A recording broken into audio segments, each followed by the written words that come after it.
Hey everyone, Token Dave over here. Dorky token black guy who's just trying to get by. And welcome to another edition of the Token List, where I basically give a list of my favorite things about a certain subject matter.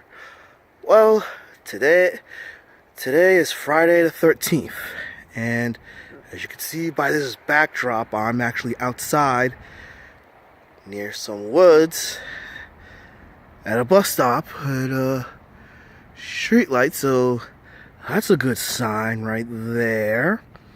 Anyway, being that it's Friday the 13th, I figured, you know what? I should do a list to commemorate the day, and what better way to talk about Friday the 13th than talking about an aspect of my favorite slasher franchise, which is Friday the 13th. So, being that it's kind of dark and mysterious and all, figured, you know what I could do? I could actually talk about the victims of Friday the 13th, particularly Jason Voorhees' victims. So, here's my top 13 Jason Voorhees victims. Now, before I go any further, I must state some of the parameters. Number one, these are not the best deaths. These are actually the favorite people, or that I like the most, that Jason Voorhees has killed. Okay, so it could be, and it ranges from people that are the most shallow to the people that I feel were better characters. Number two, so this list compiles of everyone that Jason killed. All right, so with that said, we are not going to see any victims from part 1, part 5. Okay? So, let's go into number 13. Nicky Parsley from part 6. Nicky was actually Court's girlfriend and had very little screen time. And quite frankly, with the very little screen time she had, didn't get much character development from her. So, of course, the reason why she's number 13 is because I found her really cute and everything, and very attractive, so, and ironically enough, she wasn't totally nude, which is kind of interesting for this series, because one of the reasons why people love this series so much is, people getting slaughtered and the nudity. So, fairly interesting that someone that's very attractive but not yet nude has actually made it on the list. But Nicky stands at the bottom. Number 12, Robin Peterson from part 7. I love redheads. Woo! When I date Caucasian girls and everything, my type, definitely, my favorite hair color, redheads. And Robin is a hot redhead. And, pretty much, she's number 12 because, like Nicky, my like from her is purely physical, because, God, she is freaking hot.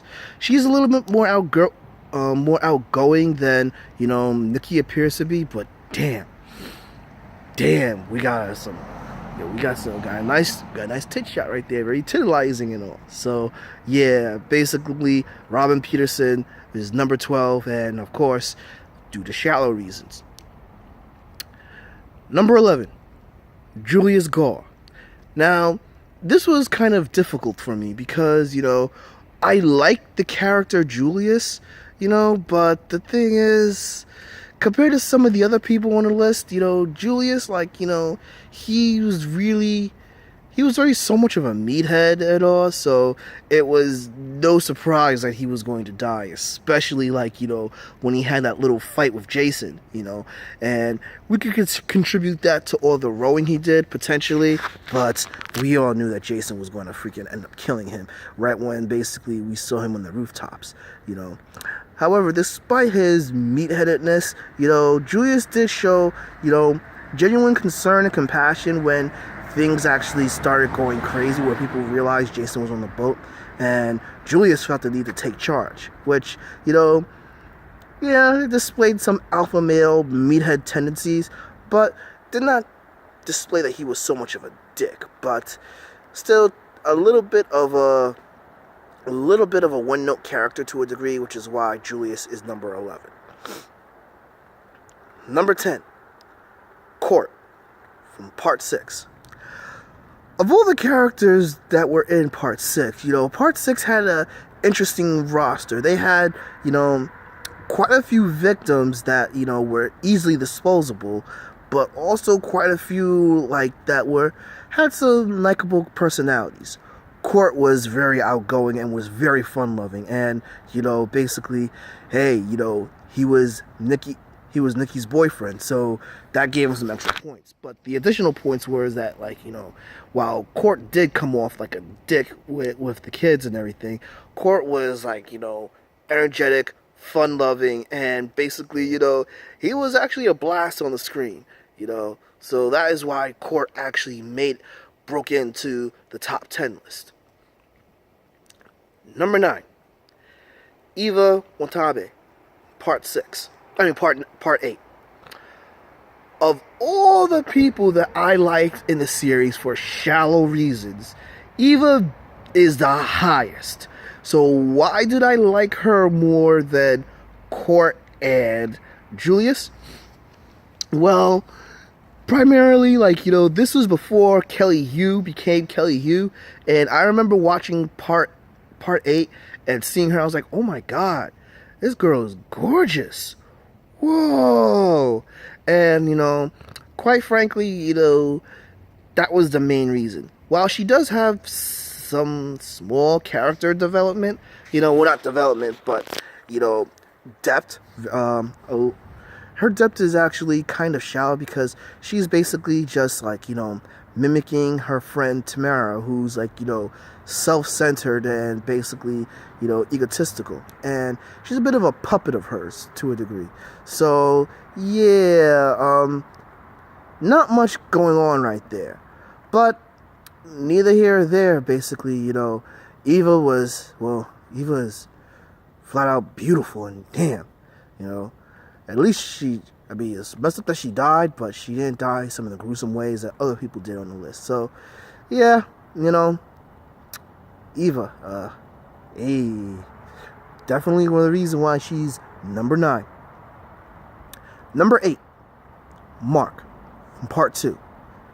Mark was a very interesting character. One of the characters that I really, really liked in the whole franchise. Dude was an athlete and he was a jock like Julius. Unlike Julius, he had more of a charm and he had more of an upbeat attitude and basically was very infectious, and and it also helped that, the character had a bit of a story, where he was in a motorcycle accident and they said that he would never walk again, but he basically said, no, that's not going to happen. I'm going to push through this and I'm going to find a way to walk. So you got some resolve from the guy, and you also got charm from him as well too, where him and Vicky were having the little banter and everything.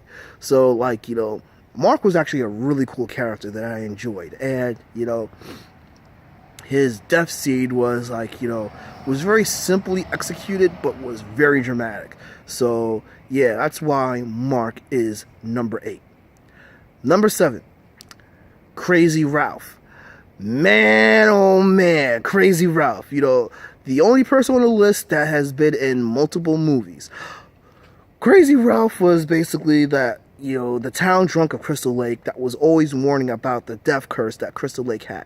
And Crazy Ralph I was hoping that we would see more of Crazy Ralph in the first couple of movies, not just the first 2 movies, because it would have been nice to have a frequent surrogate, for the first couple of movies with the direction that the series is going. And Crazy Ralph popping up all over the place is you're all doomed, it's cool to have an older guy that's a little bit crazy and everything, but it's always cool to have someone that has witnessed the events and seen the events and knows what's going on. However, he didn't last very long in the series, which really sucks because I loved Crazy Ralph, and that's why he's number 7.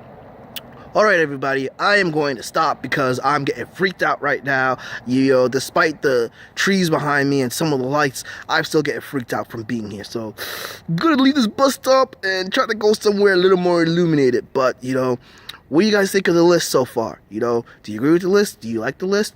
Do you have anyone else that you think that you might want to hear? Please, drop me a comment below, give me a like, follow me on Facebook at Token Dave or on Twitter at Token Dave80. Subscribe, ring that bell so you know when a new video loads. Spread this video out and stay put because part 2 is coming soon.